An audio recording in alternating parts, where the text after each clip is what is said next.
ఓం నమ శివాయ. కార్తీక పురాణం 13వ రోజు. కార్తీక మాస మహాత్మ్యము 13వ అధ్యాయము. ఉపనయన విశేషము. వశిష్ఠుడు జనకునితో ఈ విధంగా చెప్పుచున్నాడు. ఓ మిథిలాధిపతి అనగా ఓ జనక మహారాజా, కార్తీక మాసమునందు చేయదగిన ధర్మములు నా తండ్రి బ్రహ్మదేవుడు చెప్పినవి నీకు చెప్పుచున్నాను, వినుము. ఈ ధర్మములు ఆచరించినచో నరక భయము ఉండదు, జనన మరణములు, సంసార బంధములు ఉండవు. కార్తీక మాసములో కన్యాదానము, పేద విప్రోత్తములకు ఉపనయనాది సమస్త శంఖారములు ఇచ్చినచో విశేష పుణ్యము కలుగును. ఎందుచేతననగా ఉపనయనమైన బ్రహ్మచారి చేసిన గాయత్రీ జపము వలన ఈ ద్రవ్యములిచ్చిన దాతలకు పంచమహాపాతకములు నశించును.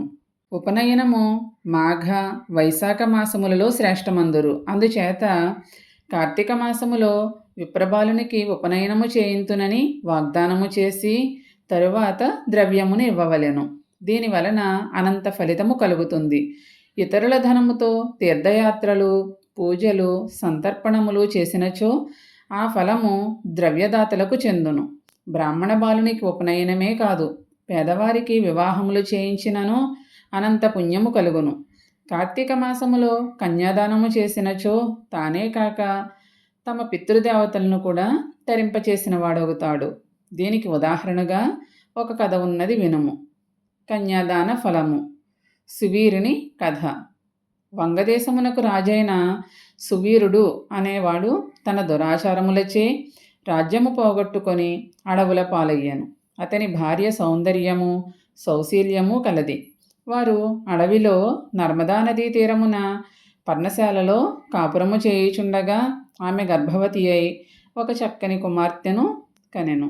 ఆమె పెరిగి 8 ఏండ్ల వయస్సు గలది అయ్యను. ఒకనాడు ఒక మునికుమారుడు నర్మదా నదీ స్నానమునకు వచ్చి ఈ కన్యను చూసి, దీనిని నాకిచ్చి పెండ్లి చేయండి అని రాజును అడుగుతాడు. అంతటా ఆ రాజు, కోరినంత ధనమిచ్చినచో ఈ కన్యను నీకు ఇచ్చెదను. మునికుమారుడు తాను చేసిన తపోబలముచే రాజు అడిగిన ధనమును సృష్టించి ఇచ్చెను. రాజు తన కుమార్తెను అతనికిచ్చి పెండ్లి చేసెను. కుమార్తె మునికుమారునితో వెళ్ళిపోయినది. కన్యాశుల్కముగా వచ్చిన ధనముతో ఆ రాజు అడవిలోనే సర్వభోగములను అనుభవించుచుండెను. ఇట్లుండగా రాజు భార్య మరలా గర్భవతి అయి ఇంకొక ఆడపిల్లను కనెను. అది చూచి రాజు బ్రహ్మానందపడి, నేను చాలా అదృష్టవంతుడను, మరలా నాకు కూతురు పుట్టినది, దీనిని ఎవరికైనా ఇచ్చి పెండ్లి చేసి చాలా ధనము సంపాదించవచ్చు అనుకొనెను. ఒకనాడు ఒక యతీశ్వరుడు నర్మదా నదీ స్నానమునకు వచ్చి రాజును చూసి, నీవు ఎవ్వరవు, ఈ అడవిలో ఎందుకు ఉన్నావు అని అడగగా, ఇతడు, నాకు రాజ్యము పోయినది, నాకు ఒక కూతురు పుట్టినది, ఆమెను సమృద్ధిగా ధనము పుచ్చుకుని ఒక బ్రాహ్మణునికిచ్చి పెళ్లి చేసి ఆ ధనముతో సుఖముగా బ్రతుకుచున్నాను, ఇంకేమి చెప్పమందువు అని అడిగాను రాజు. యతీంద్రుడు, రాజా, కన్యాశుల్కముతో బ్రతుకుచున్నానని గొప్పగా చెప్పుకొనుచున్నావా? అది ఎంత దోషమో నీకు తెలియనా? నరకములో అసిపత్రవనమని ఒకటి ఉన్నది, దానిలో నిన్ను యమదూతలు పడవేసి బాధింతురు. అంతేకాదు, కన్యాశుల్క ధనముతో నీ పితృదేవతలను అర్చించినచో వారు నీకు జన్మజన్మములందును పుత్ర సంతానము లేకుండా శపించెదరు. కన్యా విక్రయమునకు ప్రాయశ్చిత్తము లేదు. ఇప్పుడు ఈ 2వ కూతురినైనను కార్తీక శుద్ధ విదేయ నాటి ముహూర్తములో మంచి వరుని చూసి సాలంకృత కన్యాదానము చేయుము. కార్తీక మాసములో కన్యాదానము చేసినచో గంగాది సర్వతీర్థాలలో స్నానము చేసిన పుణ్యమును, అశ్వమేధాది యాగములు చేసిన పుణ్యమును కలుగును అని చెప్పగా, నీచబుద్ధి కలిగిన ఆ మూర్ఖమైనటువంటి రాజు పరిహాసముగా, నా 2వ కుమార్తెను ఎవరు ఎక్కువ ధనమిచ్చునో వానికే ఇచ్చి పెండ్లి చేసేదను, వెళ్ళిపొమ్ము, నీ పని చూసుకో అని తిరస్కరించెను. కొంతకాలమునకు ఆ రాజు మరణించెను.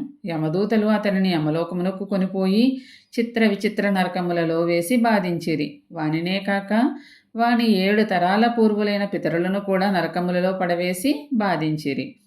సువీరుని వంశము వాడే శృతకీర్తి అని ఒకడు కలడు. అతడు 100 యజ్ఞములు చేసి ధర్మపరుడై రాజ్యపాలన చేసెను.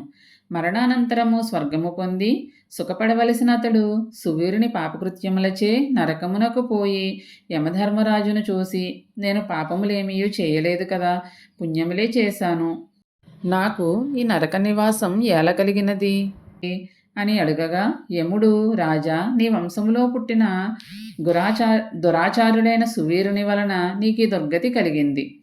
అతడు కన్యా విక్రయము చేసి మహాపాపము చేసినాడు.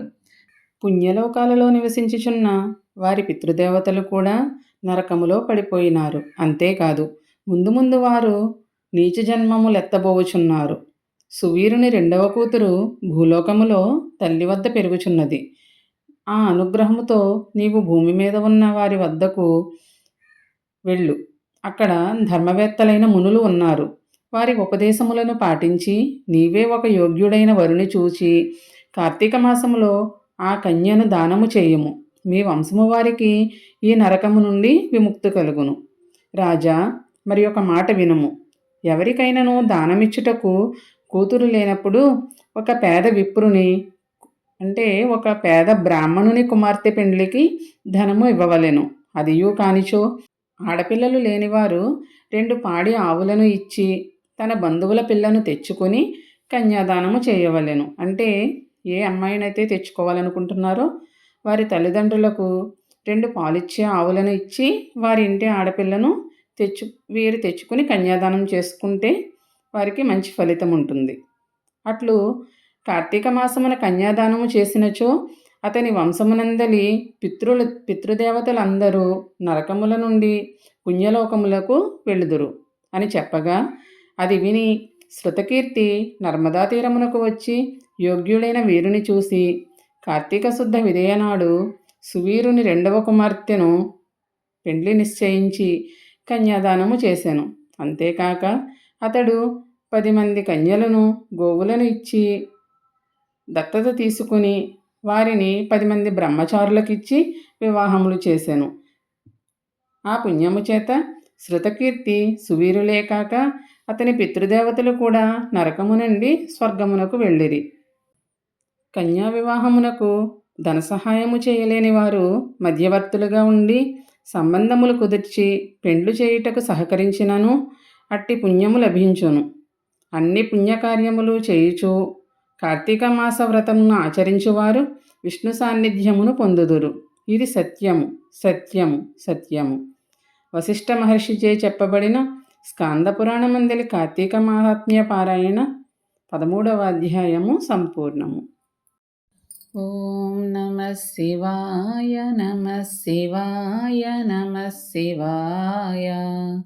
ఓం నమః శివాయ. పాప విదూరము పంచాక్షరిమది పఠనము సేతుర భవభయహర. ఓం నమః శివాయ, నమః శివాయ, నమః శివాయ. ఓం నమః శివాయ. ఫలము గోరక కర్మల చేసిన కలిగెడు సత్ఫలమధికమయ. ఓం నమః శివాయ, నమః శివాయ, నమః శివాయ. ఓం నమః శివాయ. భజన చేసిన భక్తులకెల్లను పాపము తొలగుట సులభమయ. ఓం నమః శివాయ, నమః శివాయ, నమః శివాయ. ఓం నమః శివాయ.